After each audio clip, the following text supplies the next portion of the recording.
Assalamualaikum warahmatullahi wabarakatuh. Innal hamdalillah nahmaduhu wa nasta'inuhu wa nastaghfiruh wa na'udzu billahi min sururi anfusina wa sayyiati a'malina. May yahdihillahu fala mudhillalah wa may yudlil fala hadiyalah. Asyhadu an la ilaha illallah wahdahu la syarikalah wa asyhadu anna Muhammadan abduhu wa rasuluh. Ya ayyuhalladzina amanu ittaqullaha haqqa tuqatih wala tamutunna illa wa antum muslimun wa ba'du. Para pemerhati roja kaum muslimin dan muslimat yang dimuliakan Allah. Pertama kita bersyukur pada Allah Subhanahu wa taala atas segala limpahan nikmat dan karunia yang Allah berikan kepada kita semua. Para pemerhati roja kaum muslimin dan muslimat yang dimuliakan Allah. Pada kesempatan siang ini kita kembali melanjutkan pembahasan yang kita angkat dari buku Talbis Iblis tulisan Ibnul Jauzi. Berikutnya, setelah penyimpangan yang mereka lakukan di dalam penafsiran Al-Quran, ini merupakan salah satu talbis ataupun tipu daya mereka di dalam menafsirkan dan memahami Al-Quran. Berikutnya, ini berkaitan dengan pandangan mereka terhadap ilmu hadis. Ya, talbis iblis terhadap mereka berkaitan dengan ilmu hadis. Kita ketahui bersama bahwa ilmu hadis salah satu ilmu yang menjadi keistimewaan kaum muslimin. Ilmu yang dengannya ya, Allah Subhanahu wa taala menjaga hadis-hadis Nabi Shallallahu alaihi wasallam sebagai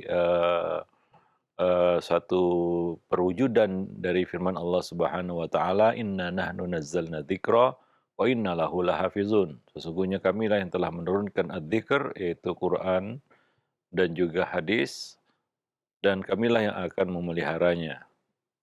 Dan Allah Subhanahu wa taala memelihara hadis-hadis nabinya Muhammad sallallahu alaihi wasallam, salah satunya adalah dengan ilmu hadis. Jadi ilmu ini sangat agung kedudukannya di dalam Islam dan menjadi keistimewaan kita kaum muslimin dan tidak dimiliki oleh agama-agama lainnya ataupun umat-umat lainnya. Maka kaum muslimin patut berbangga dengan ilmu hadis yang mereka miliki, yang telah disusun dari masa ke masa dan zaman ke zaman oleh para ulama, terutama ulama-ulama hadis, ahlul hadis. Karena jasa yang sangat besar ini, maka para ulama sepakat menafsirkan Thaifatul Mansurah itu dengan ahlul hadis. Ya, karena jasa mereka sangat besar di dalam memelihara hadis-hadis Nabi Shallallahu alaihi wasallam dari penyimpangan-penyimpangan ahlul batil ataupun ahli bid'ah. Ya, sehingga kita bisa memahami agama ini dengan benar. Ya, memahami Al-Qur'an dengan benar. Tapi bagaimana pandangan kaum sufi ini terhadap ilmu hadis? Ada beberapa hal yang ya kita katakan aneh dan menyimpang dari mereka. Di antaranya adalah diriwayatkan dari eh, Abdullah bin Ahmad bin Hambal, ia bercerita, Abu Turab An-Nakhshabi datang ke majelis ayahku, yaitu Imam Ahmad ibn Hambal. Lalu ayahku berkata, si fulan da'if, si fulan siqah. Ini jarh ta'dil ya, berkaitan dengan kodifikasi hadis yang itu menyorot kondisi perawi-perawi hadisnya, ya, atau yang lebih dikenal dengan sebutan ilmu jarh dan ta'dil.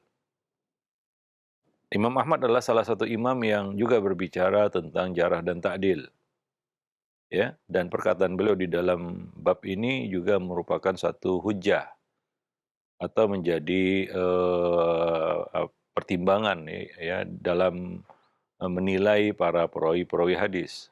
Ya, perkataan beliau dalam bab ini muktabar, ya.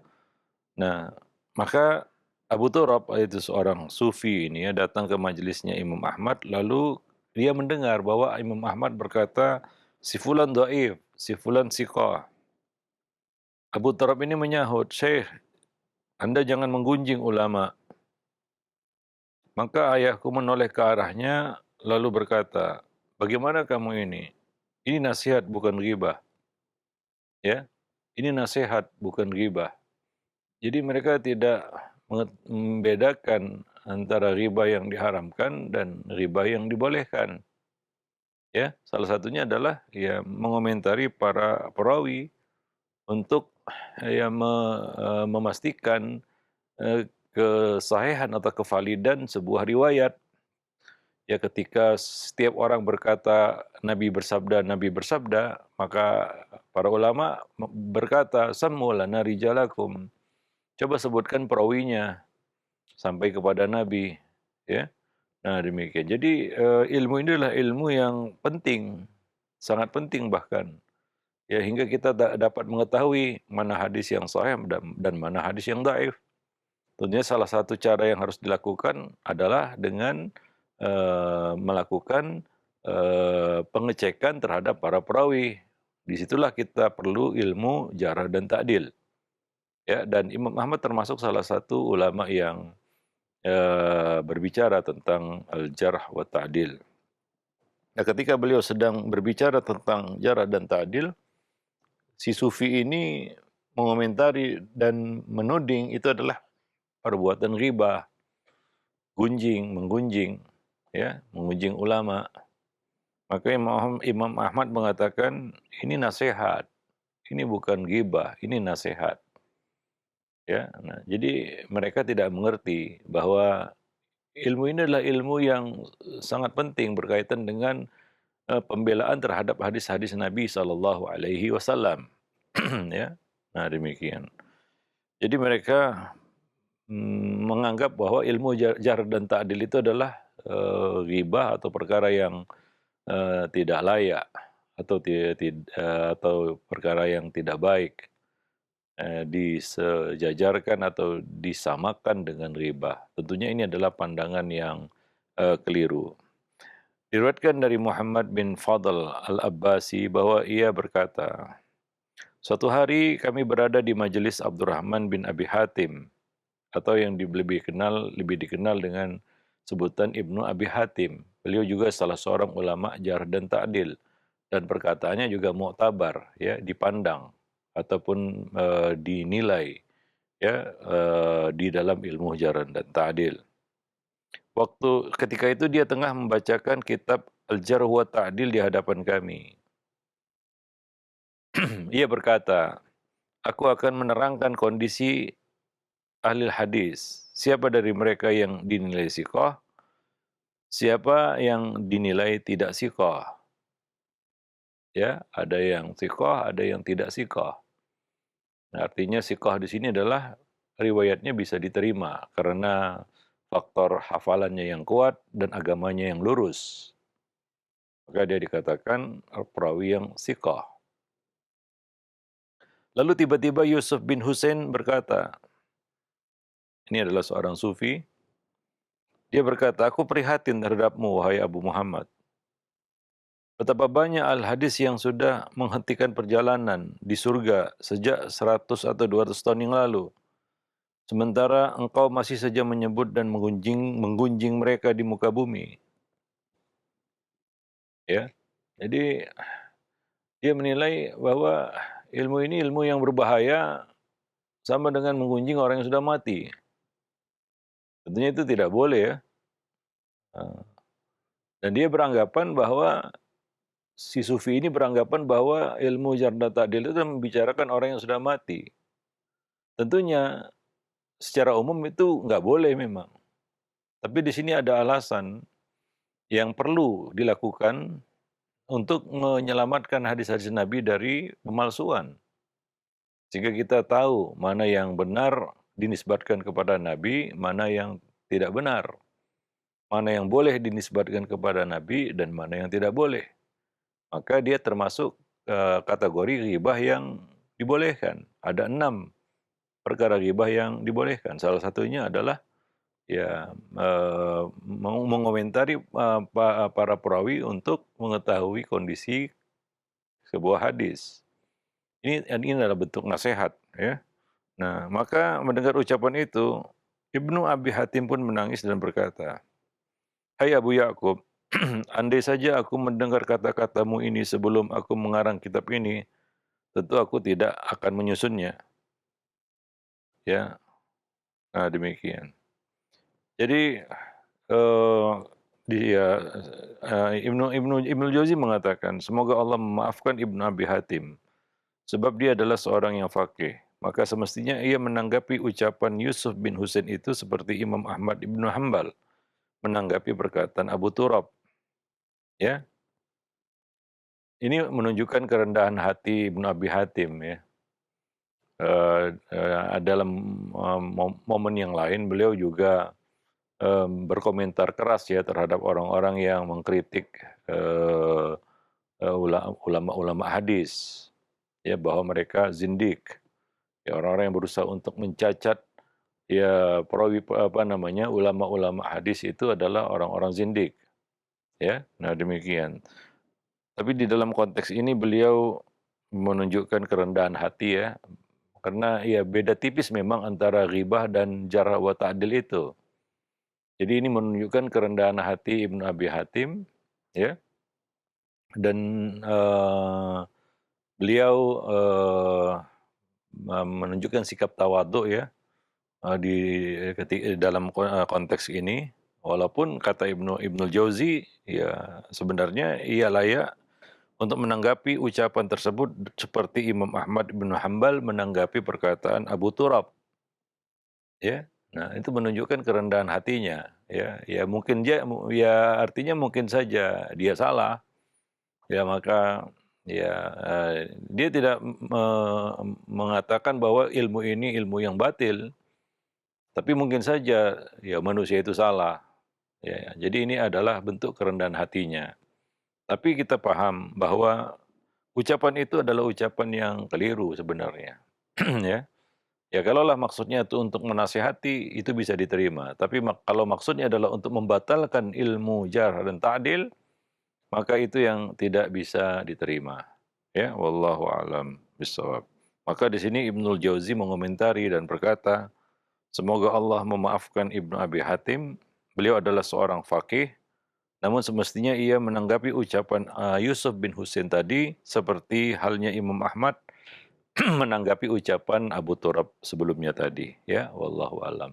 Nah, di dalam perkataan Imam Ahmad juga beliau menegaskan, ya, meluruskan, ya, paham dari Abu Turab ini tentang ilmu jarh dan ta'dil, bahwa ini bukan ghibah, ini adalah nasihat. Walaupun sepertinya kelihatannya seperti ghibah dalam pandangan orang awam, ya, membicarakan si fulan. Ya, yang nggak mengerti mungkin mengira itu adalah kita katakan sejenis ghibah. Tapi sebenarnya itu bukan ghibah. Demikian dijelaskan oleh, beliau ya, di dalam penukilan tersebut. Wallahu alam bishawab.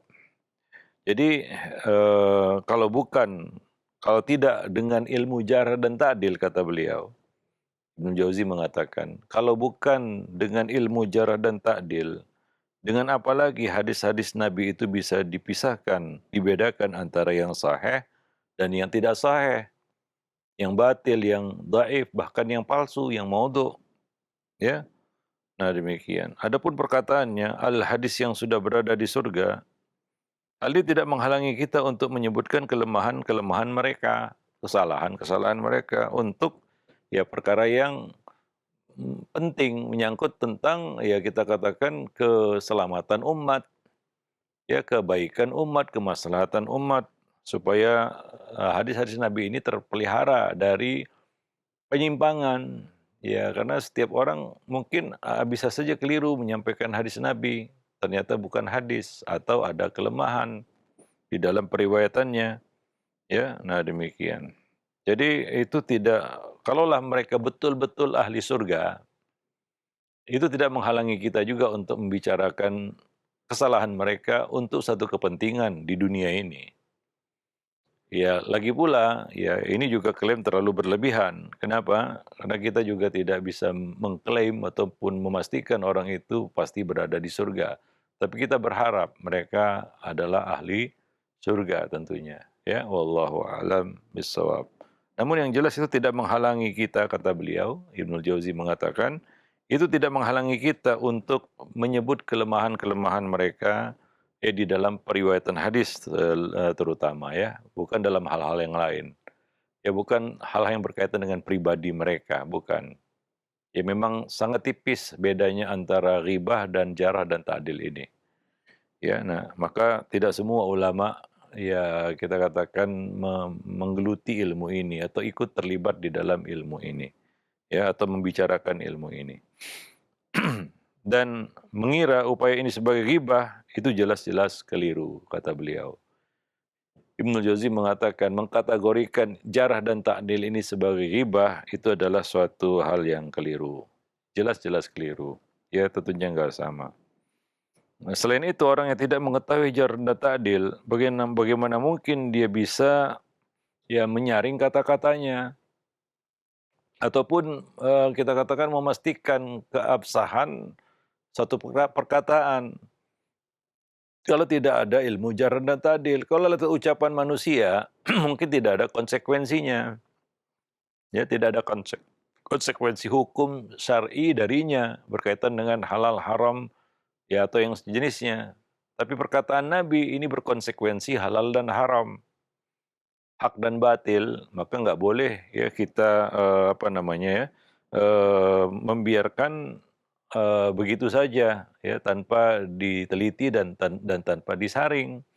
Ya tanpa ilmu jarh dan ta'dil bagaimana mungkin menyaring dan memisahkan ya antara yang hak dan yang batil, yang sahih dan yang dhaif. Tentunya menjadi satu hal yang mustahil jadinya tanpa ilmu jarh dan ta'dil ya. Nah, demikian. Jadi ilmu hadis ini ya kita katakan ya tulang punggungnya itu adalah ilmu jarh dan ta'dil. Mustalah hadis itu hanya pengenalan istilah ya. Mustalah hadis hanya pengenalan istilah. Ilmu hadis diroyah itu berkaitan dengan matan, syarah dan sejenisnya. Ilmu riwayat itu tulang punggungnya adalah ilmu jarh dan ta'dil. Tanpa ilmu jarh dan ta'dil, maka ilmu hadis menjadi kosong tanpa nilai. Ya, karena yang kita perlukan bukan hanya sekedar pengenalan istilah yang kita pelajari dalam dalam ilmu mustalah hadis. Ya, itu kan ya secara teoritis syarat-syarat hadis sahih itu apa, istilah hadis sahih itu apa, hadis dhaif itu pengertiannya apa. Ya, secara mustalahat istilah ya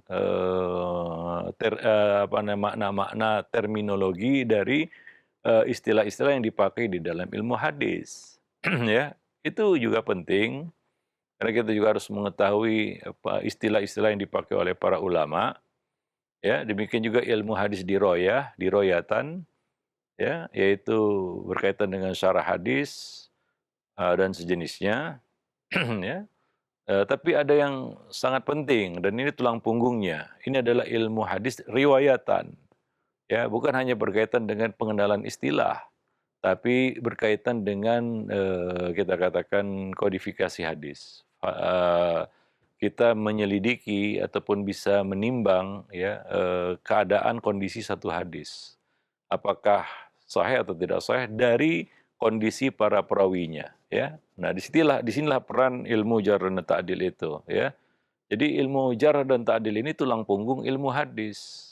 Ya, ya boleh dikatakan yang belajar hadis atau ilmu hadis belum sampai kepada bab jarh dan ta'dil, ya dia belum menempuh separuhnya ya.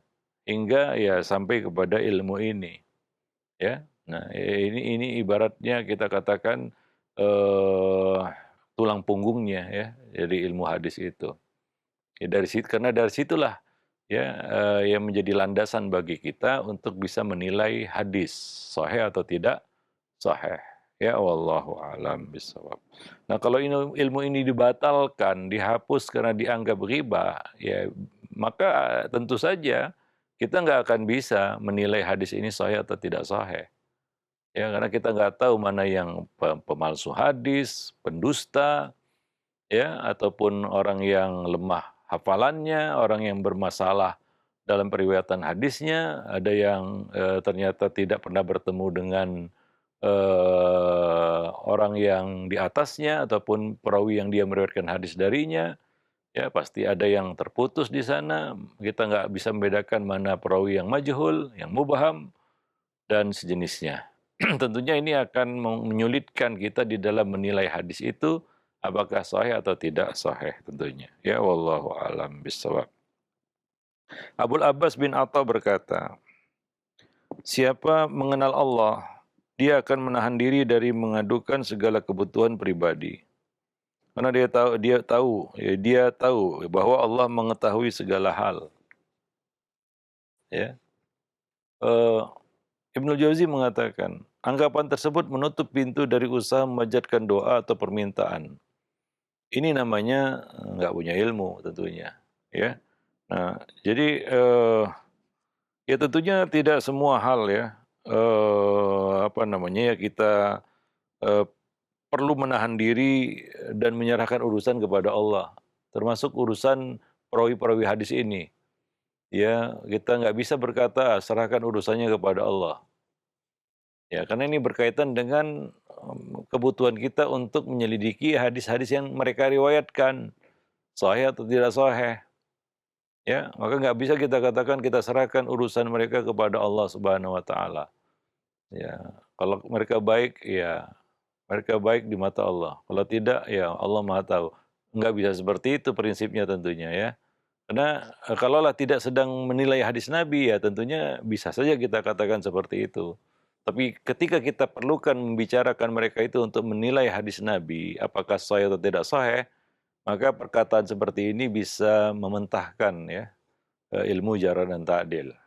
Ya, nah sebagai konsekuensinya mungkin nanti orang nggak ada yang mau berbicara tentang jarah dan ta'dil. Mereka diam semua, menyerahkan urusan kepada Allah. Ya maunya kaum sufi seperti itu. Ya, ya tentunya ini adalah anggapan yang keliru. Wallahu a'lam bishawab. Maka Ibnu Jauzi mengkategorikan itu ya itu namanya sama saja dengan tidak ada ilmu ya. Nah, karena ilmu apa yang bisa kita bangun tanpa dalil? Lalu dalil apa yang bisa kita pakai tanpa mengetahui keabsahannya? Ya, tanpa mengetahui keabsahan dari dalil itu. Ya, khususnya berkaitan dengan dalil-dalil sunnah atau dalil-dalil hadis. Kalau Al-Quran ya tentunya ya nggak ada yang doif ya, nggak ada kita katakan misalnya ayat yang doif gitu ya, nggak ada. Tapi hadis ya ada, bahkan hadis yang palsu juga ada. Ya, hadis yang doif bahkan yang palsu. Ya, nah demikian wallahu alam bissawab. Nah, kita lanjutkan kembali. Ya, diriwayatkan dari Abu Bakar As-Sufi, ia bercerita, aku mendengar Asy-Syibli ditanya oleh seorang pemuda, wahai Abu Bakar, mengapa engkau mengucap Allah, bukan la ilaha illallah? Ini mungkin beranjak kepada masalah lain. Asy-Syibli menjawab, aku malu menyatakan penetapan setelah ada penafian. Si pemuda ini menanggapi, aku menginginkan hujah dalil yang lebih kuat daripada itu. Maka Syibli menegaskan, aku khawatir disiksa ketika kalimat penafian la ilaha itu belum sampai pada kalimat penetapan illallah. Ya, ini satu pandangan kaum sufi ya. Ya, tadi kita sudah selesai membicarakan tentang pandangan mereka terhadap ilmu hadis. Nah, ini masalah lain ya. Karena ada juga ya sebagian orang yang zikirnya itu Allah, Allah, Allah, Allah ya. Eh, sementara kita tidak temukan ya zikir Allah, Allah, Allah di dalam hadis atau di dalam sunnah. Nabi tidak pernah mengajarkan zikir itu hanya menyebut Allah, Allah, Allah. Seperti yang dilakukan oleh sebagian orang, terutama kaum sufi. Ya, selalu yang diriwayatkan dari Nabi itu adalah kalimat yang sempurna, la ilaha illallah. Ya, kadang-kadang ada tambahan wahdahu la syarikalah, lahul mulku wa lahul hamdu wa huwa ala kulli syai'in qadir. Dan la ilaha illallah ini banyak apa namanya menyertai banyak doa yang kita baca. Ya, kalimat la ilaha illallah itu menyertai atau disertakan di dalam banyak doa-doa sehari semalam atau doa-doa yang diajarkan Nabi Sallallahu Alaihi Wasallam. Ya, lalu ada nih seorang sufi yang zikirnya itu Allah Allah Allah. Lalu ada yang menegurnya, kenapa kamu tidak membaca la ilaha illallah? Seperti itu kalimat yang sempurna. Ya, untuk menetapkan bahwa tidak ada ilah yang berhak disembah selain Allah. Maka Asyibli ini, ya, ini seorang sufi ya, mengatakan, aku khawatir katanya. Ya, aku belum sempat mengucapkan atau menyempurnakan illallah, tapi aku sudah mati. Itu alasannya. Tentunya alasan ini nggak bisa diterima ya. Kalau ada orang mengucapkan la ilaha, kemudian dia mati, sementara dalam niatnya dia ingin mengucapkan kalimat tauhid, itu bukan artinya tentunya Allah Maha tahu apa yang ada dalam hati manusia, bukan artinya dia menafikan tidak ada Tuhan. Artinya dia jadi ateis. Ya, tentunya tidak ada yang mengatakan seperti itu karena dia niatnya dalam hatinya adalah untuk mengucapkan kalimat tauhid. Hanya saja mungkin belum sempurna, dia mengucapkannya sudah mati. Ya. Nah, misalnya orang yang sekarat ditalkin untuk mengucap la ilaha illallah, lalu dia baru mengucap la ilaha kemudian mati. Apakah dia jadi ateis? Tentunya tidak. Karena maksud dari ucapannya itu bukan berarti di situ.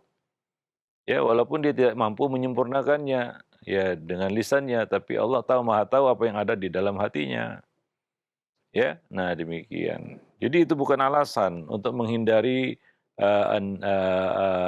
apa namanya? Al-isbat ba'dan nafi. Penetapan setelah penafian yang tertuang dalam kalimat la ilaha illallah dengan alasan kita nggak apa namanya khawatir nggak sanggup untuk menyempurnakan isbatnya setelah penafian itu tidak masalah.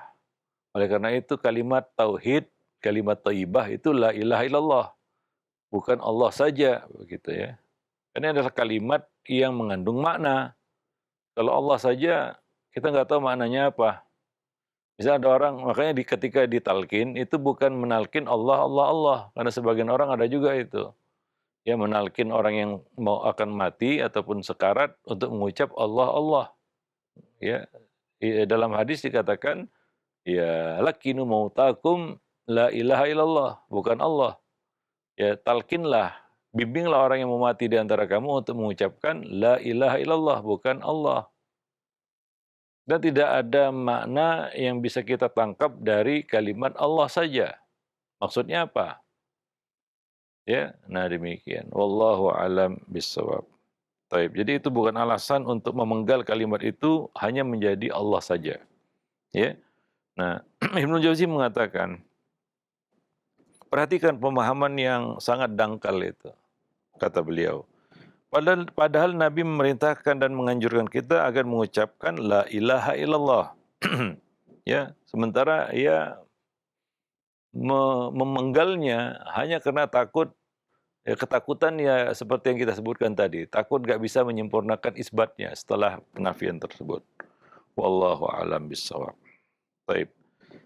Disebutkan di dalam kitab As-Sahihain ya dari Nabi SAW ya bahwa setiap kali selesai sholat Nabi membaca la ilaha illallah wahdahu la syarikalah.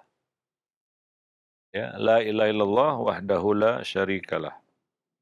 Ya, itu yang diajarkan Nabi, bukan Allah saja, ya, bukan Allah saja. Hingga ya begitu setan mempermainkan manusia dari la ilaha illallah sempurna jadi la ilah, la ilah. Kemudian ilallah, ilallah. Kemudian Allah, Allah.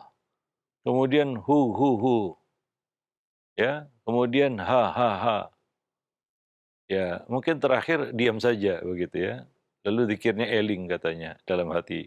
Nah, ini tentunya ya kita katakan bukan zikir.